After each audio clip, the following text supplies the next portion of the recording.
As Prime Minister, I want to speak to you simply and plainly about the grave emergency now facing our country. Jobs will be in danger and take-home pay will be less. We shall have to postpone some of the hopes and aims we have set ourselves for expansion and for our standard of living. We shall have a harder Christmas than we have known since the war.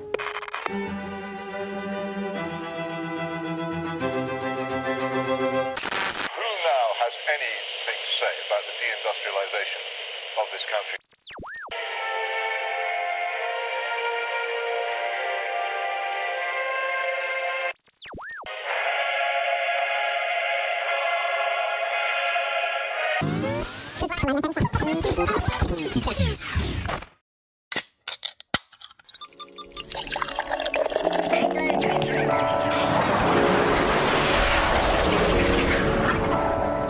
Georgian townhouses on the moon, the highest GDP per capita in the Milky Way. Small modular reactors under every village green. This is Anglofuturism.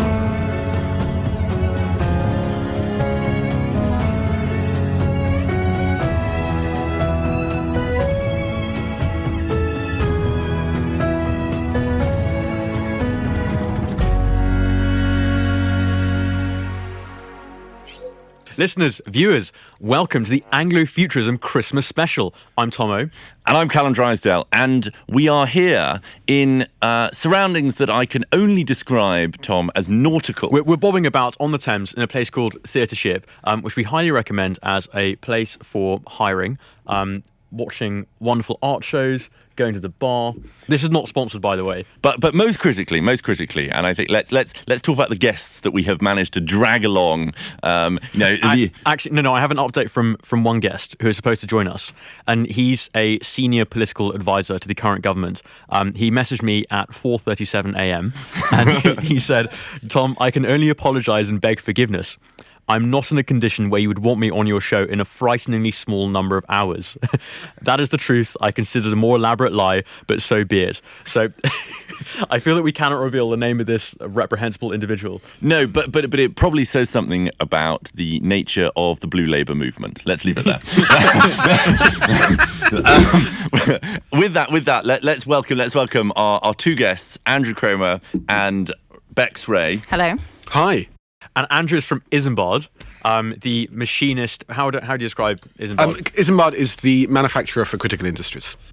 Re-industrializing the West. Re-industrializing the West. And you know, my hat is the fact that I'm wearing the hat with the Isembard logo is purely incidental, and there will be no softball question. And Bex, we gather that you also present a podcast, don't you? Yes, I do. Which podcast is that? It's the Looking for Growth podcast. How's that going? Very well, actually. As Tom actually messaged me, I think it was a month ago, when Spotify Wrapped came out. Saying about, what's your top listened podcast? And he wouldn't send me his either. So take from that what you will. I was in the top 11% of Anglofuturism listeners, which begs the question of who the other 10%. I don't think it comes as a surprise that you like the sound of your own voice.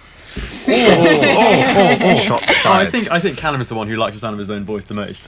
I mean, to answer that, exposes a rare pause from Calum.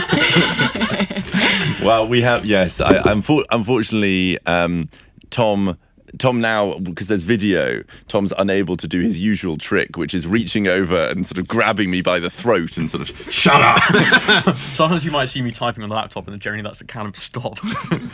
But actually, the interesting thing about our two guests is both of their.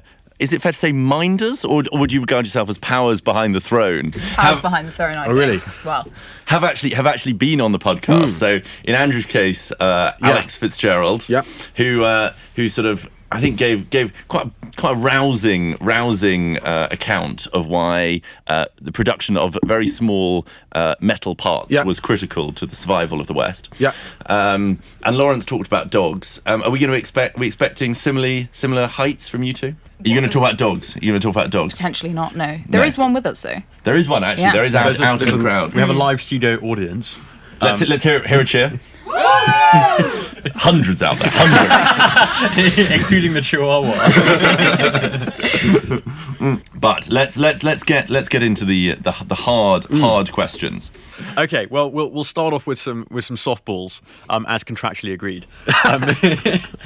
Could you give us an update? What has LFG been doing this year, Bex? I mean, so much. I think we've really built upon our kind of grassroots base. I think when you look at how well all the different factions that we have across the country, they're everywhere now. It's fantastic. We've also done a lot on the nuclear stuff as well. The rubbish pile, someone got arrested, which was huge good. Rubbish pile. And Was they're it near clearing it up Swindon or now. somewhere? But Oxford. Well, and you actually went. You actually Oh my went. God, Which, it's terrible. Did it smell? Yes, So what's it stank. made of? Rubbish. Like I wasn't right. So there through. was like Fridge Mountain near here, near Canary Wharf. Yeah. Like years ago. Was this a particular kind of rubbish, or was it just like simply landfill material? I don't know. There's been some kind of rumours that I think it might have been. It's like people might think it's council waste. I think that needs a lot more investigation into what it actually is. It was disgusting. I can tell you that. It was wet as well. I think due to the part was right next to a river, but also due to the part that I think it had been raining the day before. But it was, when you stepped on it, it was incredibly soggy, and it all went into your shoes. And I only own white trainers, and I think the news came out about it You're on wearing Friday. sort of ballet pumps today, equally practical. Yes, practical shoes are not my forte. And when... Did you not think when you were coming on you would also have to be wading through landfill? Well, that was my landfill fit. I'm not going to lie. But similarly, the Anglofuturism podcast is an experience very similar to visiting a landfill. Hence my wellies and waders. Yeah, exactly. But yes, so we didn't really have time to gather together the appropriate wares, and I think. Well, because it was an emergency. There's definitely an emergency. There's a thing, landfill. yeah. There's a landfill out there. There needs some footage. LFG needs to step in. Some footage, yeah, isn't exactly. And who got arrested? I don't think we know yet. I don't think we know. They've not released the name. I have some theories, but. Would you like to say them on I air? don't. Yeah, exactly. Do you want to contempt of court? Yeah, no. You're among thousands of friends. Don't worry, no magistrates watch this. Watch this podcast.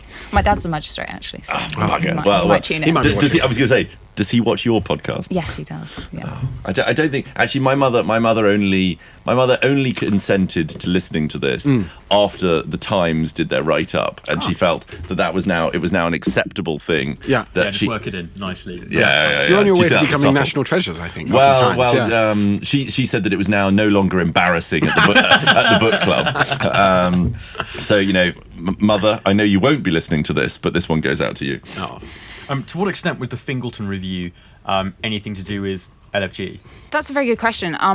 I think that, one, you can't know, right? A lot of these conversations that happen go on behind closed doors. I think with it was, to be honest, and I'd like to talk about this more later, but I think it was definitely a community effort. I think we definitely have built now, or are on the way to building a stronger community within kind of, I guess, there's a kind of partnership between us, and in some ways I don't like to talk about it often, but we get along, and I really like what you guys do, and I think you have a kind of different niche to what LFG does, and I think that's so positive, and I think you're moving things in the right direction with what you're kind of fighting for. There's a nerd patriot multiverse.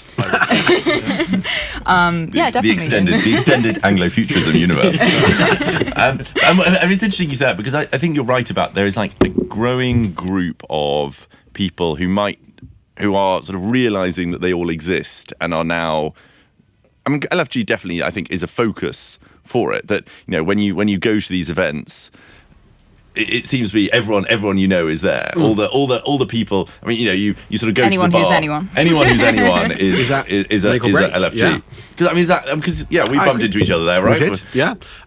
Met lots of people, journalists, MPs, people in industry, startups. Yeah, I agree. I think that that's why I'm so, I guess, optimistic for 2026. I think there is this groundswell. Because you started the year at McKinsey. That's right. Yeah. I've been there many years. Yeah. And then? Go on. Well, I think, I have to credit a little bit Tom here, I think, which is, it was probably about a year ago, very sort of cold and damp, actually February evening, I think, where my boss Alex Fitzgerald gave his launch speech at Isembard, and I had followed this journalist on Twitter, Tomo, who was tweeting it. I think retweeting some of Alex, live tweeting essentially the event, and I just thought, wow, there's someone who's going to reindustrialize the West, that's going to change the world. That you can just do it. If not now, when? If not us, who? Come on, that's your cue. Yeah, I was going to take credit there. For You can just do things, right? Exactly.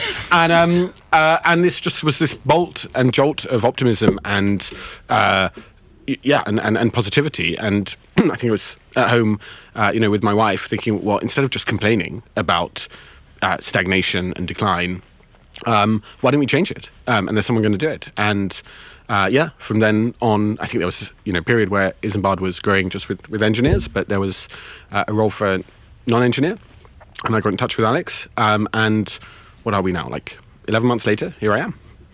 How's it going? It's going great. Been?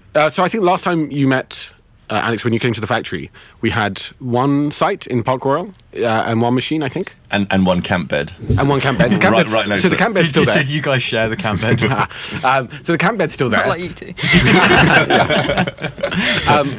Tom actually, again, refuses to sleep sort of more than 50 metres near, closer than 50 metres. Okay, this is the slum, your slum landlord. My slum landlord, who is actually has knocked through into neighbouring flats in order to get further away from me. Yeah, but to answer the question, it's going really well. So we're now up to 4 factories. I think we'll be opening the 5th and 6th in pretty short order, and we'll finish next year with 25.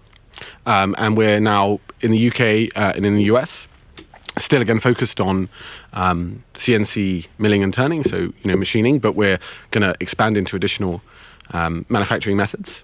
And there's just this huge demand out there, I think, and it's great to be able to fulfill that and to be growing each time. And now that your boss isn't here, perhaps you can disclose who your clients are. I knew you were going to ask this.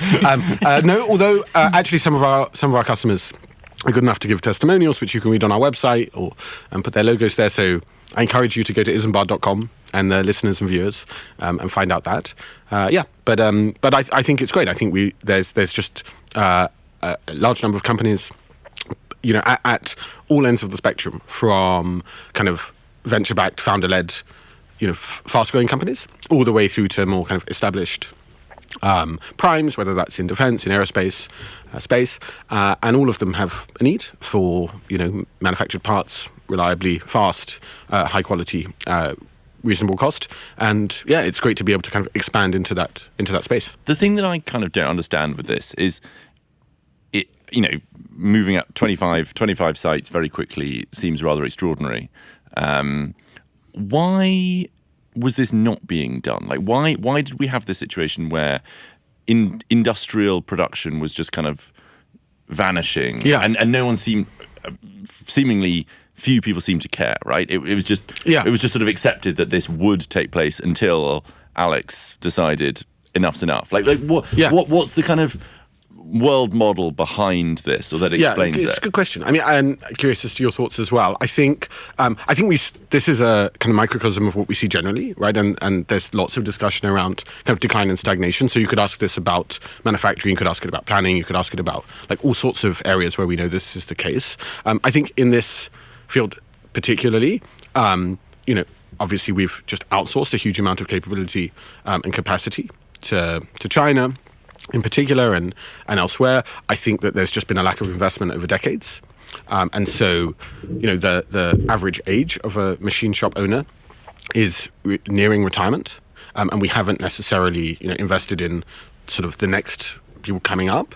Although I think that that's changed recently. And so, there are a lot of people at the sort of, let's say post-apprenticeship end of the spectrum. The founder and GM of our Exeter factory, for example, has only started his apprenticeship 5 years ago, and is extremely young man who's running a really successful shop. So I think that there is there is cause for optimism. But the answer to your question, I think, is it's been a sort of lack of investment. It's been this feeling. I guess one way to think about it is if you looked at the back of iPhones, they used to say designed by Apple in California, made in China, and there was just this idea that we can separate design and manufacturing, and that was a sensible thing to do. And I think what we've realized is that that's just a fallacy. That the embedded knowledge, tacit knowledge, process knowledge, if you like, embedded in the manufacturing is absolutely integral to the whole part of the process. And so this distinction between design and manufacturing just doesn't exist, can't exist, and that's just again a huge impetus for bringing this capability back home. So what kind of manufacturing could we start reshoring on that logic? Because we're not going to be making iPhones anytime soon. I disagree. I totally disagree. I think with you on that. I think we are going to be making iPhones in the West or in Britain. Both. So you're talking about electronics. Mm-hmm. So absolutely. I mean, I'm, we've got Henry Hoover and what? We have some amazing declinist button. I think so. Actually, just one of the things I think is great about the project that you're doing, Anglofuturism, about LFG, is sort of telling these stories of amazing entrepreneurs, amazing companies around the country. Throw her a bone. That are changing this. But so we're in touch with some fantastic electronics PCB manufacturers in the UK. I think a lot of our customers, if they're assembling a finished component, if it's defense, if it's aerospace, it doesn't just need mechanical and structural parts made out of metal, right? It also needs electronics, it needs wire harnessing, it needs what have you, castings, forgings, and for those customers that need to buy UK and sovereign producers, of course, they're finding suppliers. Now, we'd love those suppliers to, we'd love to expand and to enter that space too in time, and I think we will. But yeah, I think you should look forward to the first iPhone made in the UK at some point. Do you think that the manufacturing world is changing kind of beyond, the sort of Anglo-Futures extended universe? Like, is that, I know that commentators say we should be, reshoring manufacturing and so on, but is that actually being reflected on the ground? Yes, I mean, I think it depends a little bit in the industry that you're looking at. So, for example, one of the areas that Isembard is, particularly deep in is defense. I think defense has this kind of interesting property, which is that that there's a particular reason that that we need to have sort of sovereign production, and so we think that that's actually a good place to start, but obviously not a place to finish. That we want to absolutely be going into consumer and all sectors too. By the way, we're doing some consumer parts now as well. Well, defence is one customer as well, so... well, that's true. I mean, defence is one customer ultimately. I think there's often, there's companies in between, so there's lots of defence manufacturers. But the reason I bring that up is I think, so let's just take that sector to begin with. I think what you've seen in recent years is a huge number of technology companies and entrepreneurs entering into this space. And building things in the UK and wanting to source a supply chain in the UK. So yeah, I see huge positivity here. Keep telling those positive stories and driving around the country and shining a light on that. I think actually the re-industrialization that we need is maybe downstream of that sort of cultural recognition that says actually there are these fantastic companies out there.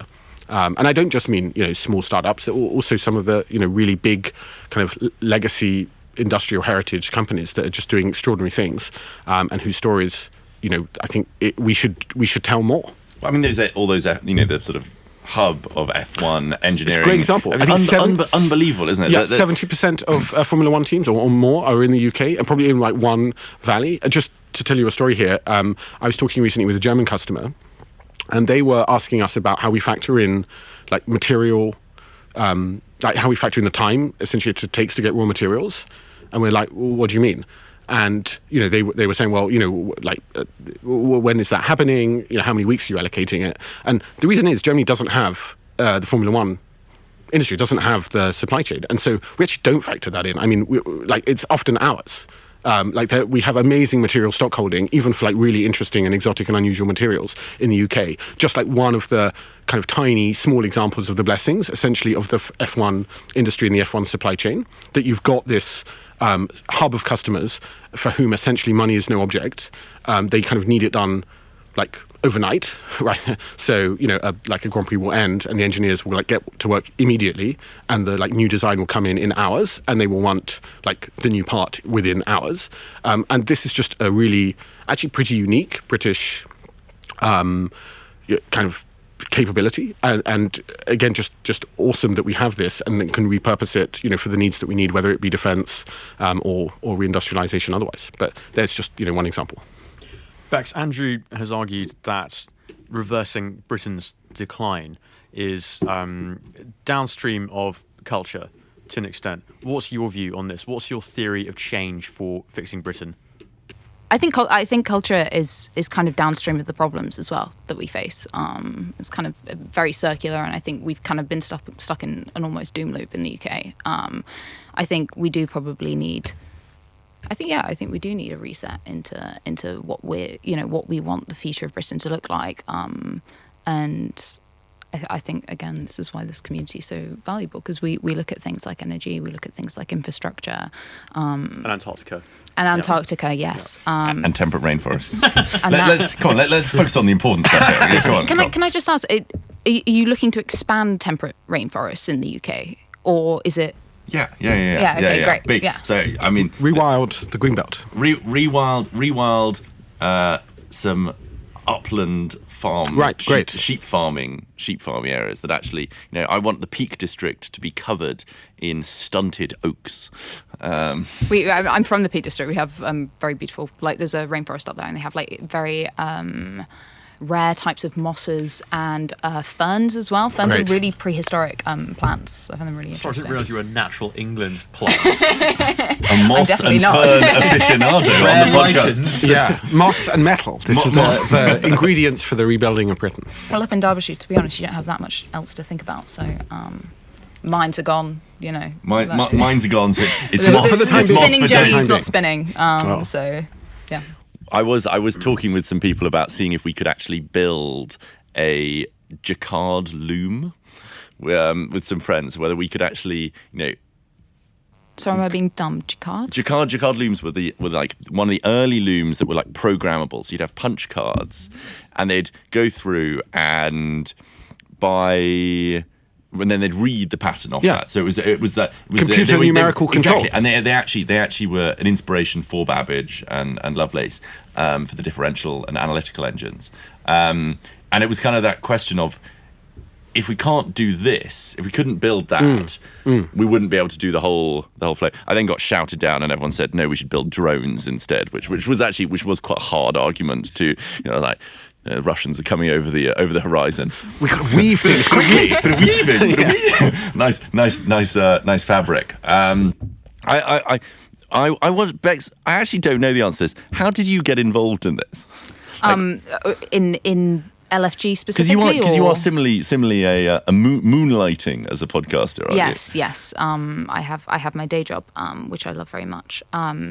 And bleep as she asked us to cut God, things.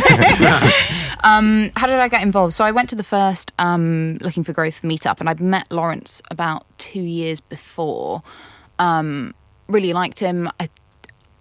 I don't know if he'd just done the bully campaign, but I remember seeing him do the bully campaign and thinking, my God, I think this is a piece of what's been missing in the kind of, I guess in the policy world, in the circles that we run in, is a very focused campaign, very obviously highlighting why this is so fucking wrong, and being able to basically campaign not only to normal people, but within Westminster as well. I think it's kind of like a two-branched thing. Do you consider yourself a normal person? Yeah, I think I do. I think I feel somewhat as an outsider in Westminster still. I'm not particularly academic. That's not my bag. But I care about these issues, and I think I'm good at translating them.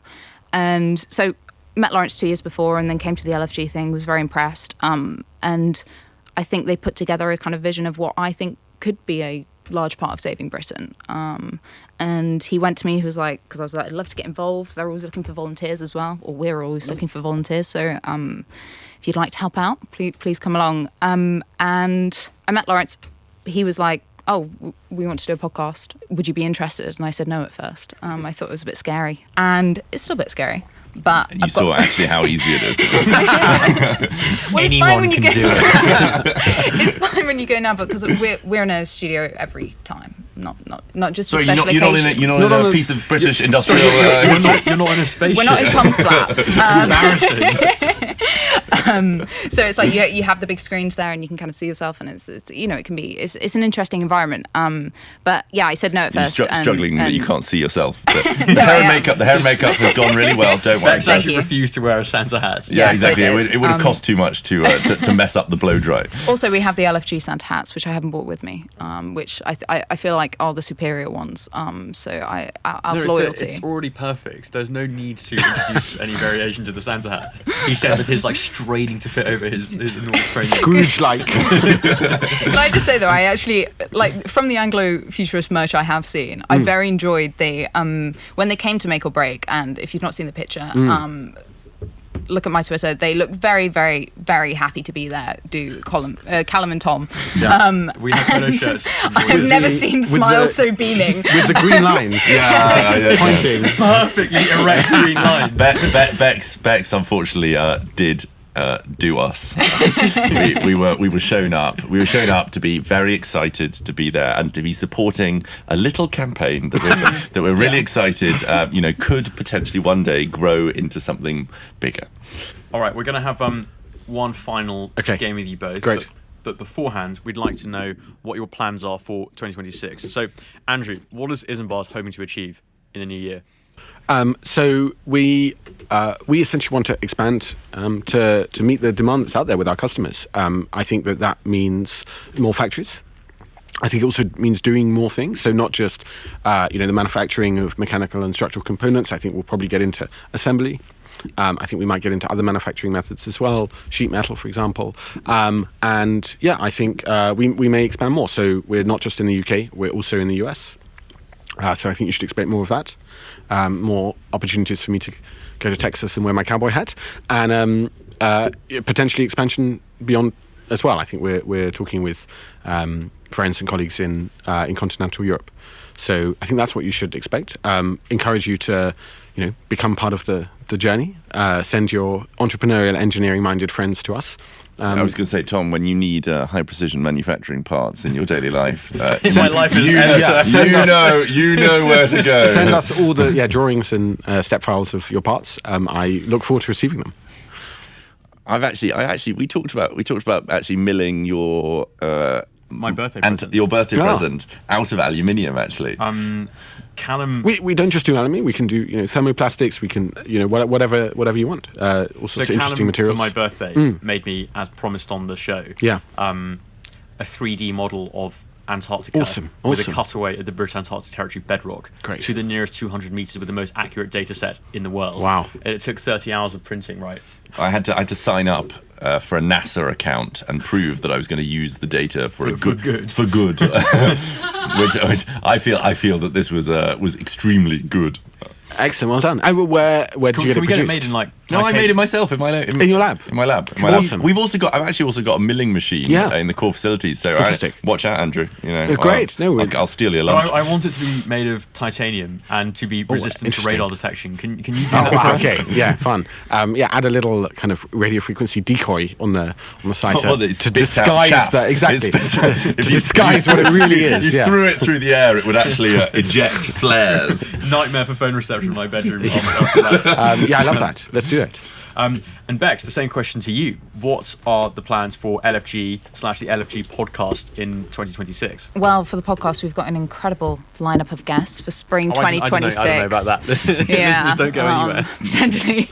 Yeah, some great people. So do you check plan it already out. into spring? Yeah. What a load of nerds. should we start doing that, Tom? Do you not plan ahead? No, I'd say we actually have a backlog. We're actually sitting on about 3 or 4 into. Aaron, our producer, is kind of nodding because he's got a process. Yeah, he says no thumbs up. Don't worry, everyone. They're going to come Can I just up. say, I'm actually disappointed that Aaron's not on here with sat with a little keyboard at the back doing the noises live. Aaron, bring that up. Bring up the cow moo. Do you have a producer that does that? Not with the sound effects. Not with no. the sound effects. Do you think that would reduce the dignity of your very serious enterprise? I actually think what's one of the reasons that I like you guys so much is because I actually think you're quite camp with what you do. Yeah. No one has ever said that.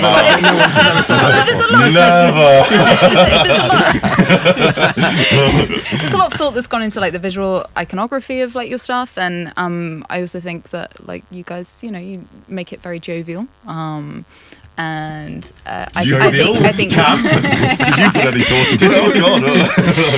maybe that's just you guys. The only thing that we're shooting for. This is a disaster.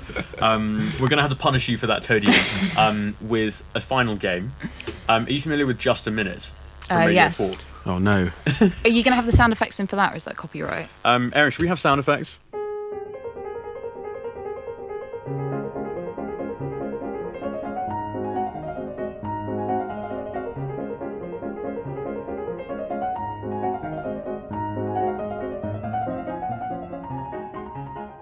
No, we want to hear about life in your ideal Britain 50 years from now. Oh wow, 50 years. Okay. And the usual format is no hesitation, deviation, repetition. However, we're adding an extra category, which is declinism, and that is the most punishable offence, and will result in immediate removal. What's that? Declinism. Declinism. Pessimism. Oh, okay. Pessimism. Talking down the future of Fatalism. Britain. Yeah. Black pilling, also known as. I don't know what that's about. No blackfilling. No blackpilling. Becca is a normal person, so can't be expected to know any of these words. Right. We'll start with Andrew. Okay. You'll go indefinitely. Whoever lasts longest gets to stay on the podium. Wow. Okay. And you're all going to buzz in if I make a We're going to buzz repetition, hesitation, deviation, hesitation, or declinism. Ooh, that was me doing the sound effect. Great. 3, 2, 1, go. So I wake up in the 50 years from now Anglofuturist vision of the future, and I turn on my British-made iPhone and summon a flying taxi. Oh, that was hesitation. That was hesitation. But please finish. Well, I was just saying, I'm summoning my flying taxi delivered, breakfast that's been full English fry up, of course, made with probably sort of ethical. Fake lab meat, grown, lab-grown, exactly, lab-grown, organic, all of the above, meat, and having a lovely time in my incredibly palatial, Georgian townhouse on the moon. How tall are we thinking? 6 stories, I think. Tasteful. Yeah, a gentle density. Are you going to mention any more machine parts? Yes, come on. You've undersold your high precision parts. my aluminium constructed townhouse, but no, and it's we don't just work with those materials. We're happy to work with anything we can. I'm sure fashion you a extremely high precision thatched roof for the spaceship should you need it. Perfect. Right, Bex. The game is yours. The game is yours. You have to beat 20 seconds. 5, 4, 3, 2, 1. So I walk through the rainforests of Derbyshire, over the hills. Come on! Okay. We're going to give you another go. That was so promising. Come on! I think both of you could perform better. Okay. I'm sure in the real Just a Minute they actually have lots of practice goes, and I told what the. I suspect. I think that's they my do, suspicion. I suspect having done the program for this is a 9 on podcast 30 for men rather than boys. Andrew. and LFG lady podcasters. Yes, thank you. Okay, Bex, you're up again. 3, 2, 1. In my Union Jack welly boots. Over the hill, I see the bright lights of Chesterfield, which has now been re-industrialized to produce vast numbers of things that are exported around the world. And I didn't.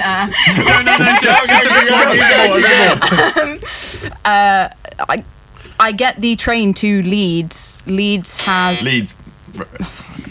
God, this is. Where were you going with this? She was going to Leeds. When Sorry, you're going to Leeds. She said it twice. Tom. She said it twice. Okay. I suppose actually, Tom. Really, the question is, would you actually be any better? Yeah, I was going to say. Have So, you Tom, guys done We can turn the this? tables. great. Let's go. I'd be quite keen to Tom whether you could beat Bex's 28 seconds. Oh, that's That was not pretty good, 28 seconds. Because the embarrassing thing here will be Tom will stutter his way through. Okay, let's try it. Ready? Los geht's. I wake up on a thatched orbital space station. I stretch. I can feel that my pajamas are made of beautiful English wool. I open my eyes and I see that bangers and mash on a plate are wafting towards me. We are, of course, in microgravity. I slowly eat the food that's in front of me. I look down on Earth and I see huge plumes of black billowing smoke emerging from the chimney stacks of the north of England. Then I watch the maglevs snaking their way down from the northwest to London, which is the capital of this wonderful country I'm looking at. I then cast my eyes south to the British Antarctic Territory. I see the Shackleton Colossus standing tall. I see the Royal Mint, which is churning out gold coins made with British mined metal from rock that is very suspiciously similar to that of the Andes.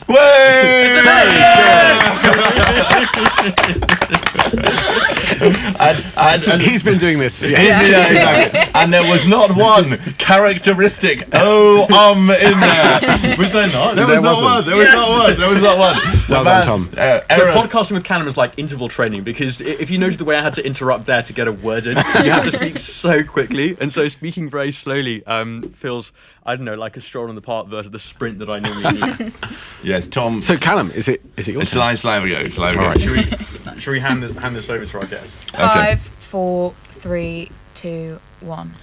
In a circle of druidic robed followers of mine, I begin chanting the ritual of reawakening and reinvigoration of these Britannic majestic isles. The effect of this ritual is the emergence. Repetition of ritual. I just love rituals. I just love rituals. Does that mean I have to boot myself out? Bex, you're up interviewing for the next. Yeah, exactly. Bex, we're bringing you up to the big leagues. You've made the Premier League. You know, you're leaving Charlton Athletic behind. Come on, you're in the big teams now. Okay. Any final words from our guests, or shall we go to our break from our sponsors? Just to encourage all listeners and viewers, go to isembard.com, send your entrepreneurial engineering friends there, that we're hiring, we're recruiting, we need people to join us on this journey. I think that 2026 is going to be very exciting for both of our respective communities. I think that there's a big fight to do, to fight. Between us? No, that too. Fight. No, but I genuinely think that, and I think 2026 is, there's a lot of opportunities out there, and if you're not involved in kind of our respective communities or our total community, I think you should. I think we've got a good chance to save Britain. And yeah, let's go for it. Let's effing go. Let's bloody go. Sorry. Go on, Bex. Go on, say it. let's fucking go. Yeah. All right, sure. Have a fight. Yeah.